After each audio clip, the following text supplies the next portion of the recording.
Hello and welcome to this answer explanation video.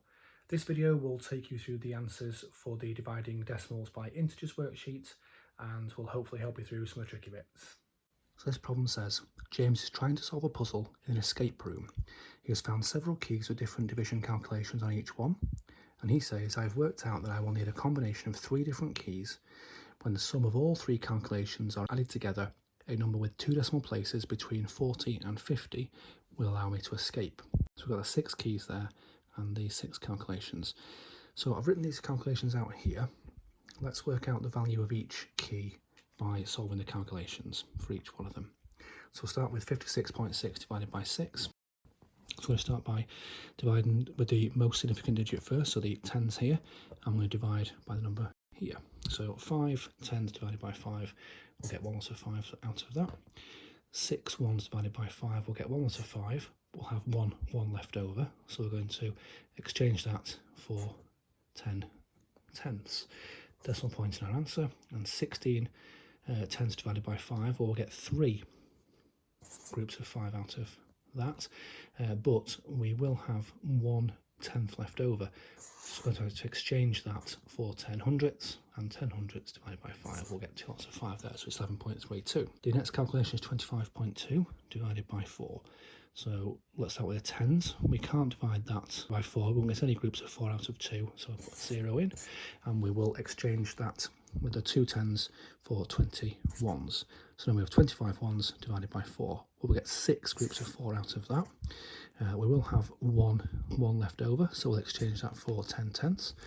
So now we have 12 tenths divided by 4, that makes 3, so it's 6.3.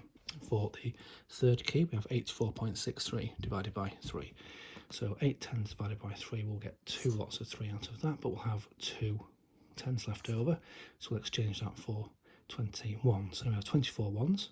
24 ones divided by 3 will be 8.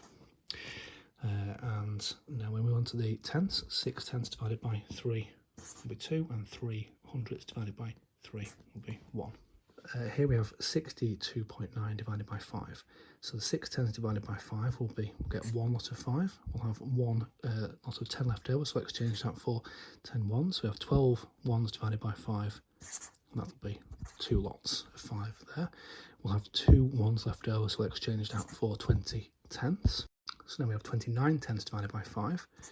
We'll get 5 lots of 5 there, but there'll be 4 tenths left over, so we'll have to exchange that for 40 hundredths.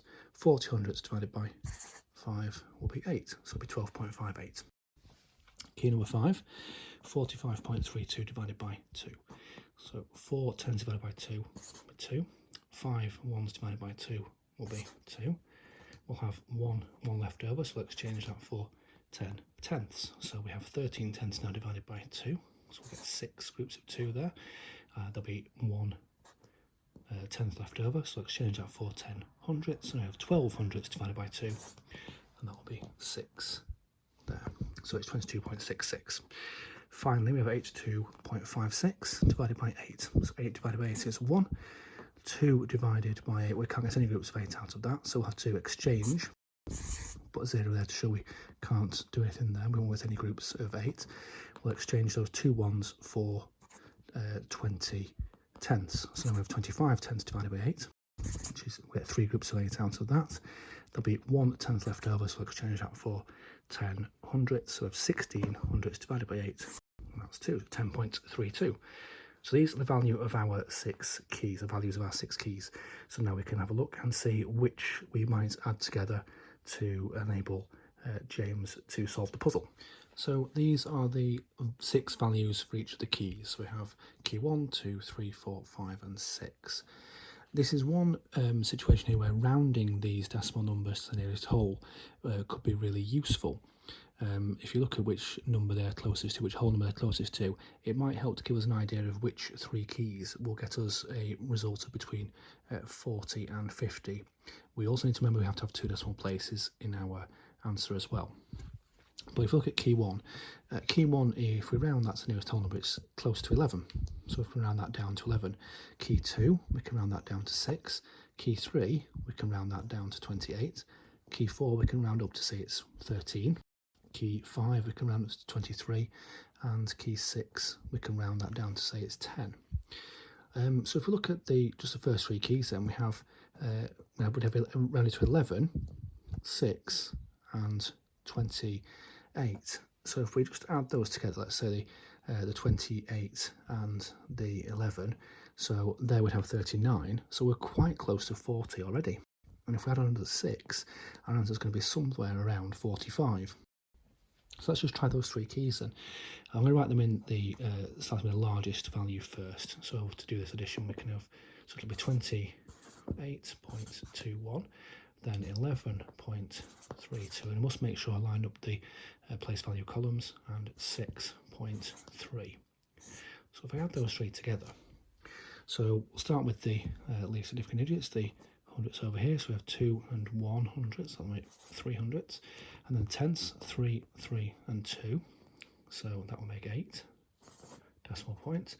The ones will have 8 and 1, 9, and then 6 will be 15. We'll have to exchange and put the 10 there into the tens column, and then we have 2 tens, 1 10 and 1 10.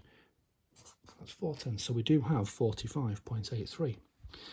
Which is between 40 and 50. It's a 2 decimal place number, so that could be one of our solutions. One of our results there would be keys 1, 2 and 3. That was a video for the answers for the dividing decimals by integers worksheet from Classroom Secrets. If you want to watch a video tutorial for the skills links to this worksheet, you can go to kids.classroomsecrets.co.uk, or for more resource links to the worksheet, you can go to classroomsecrets.co.uk.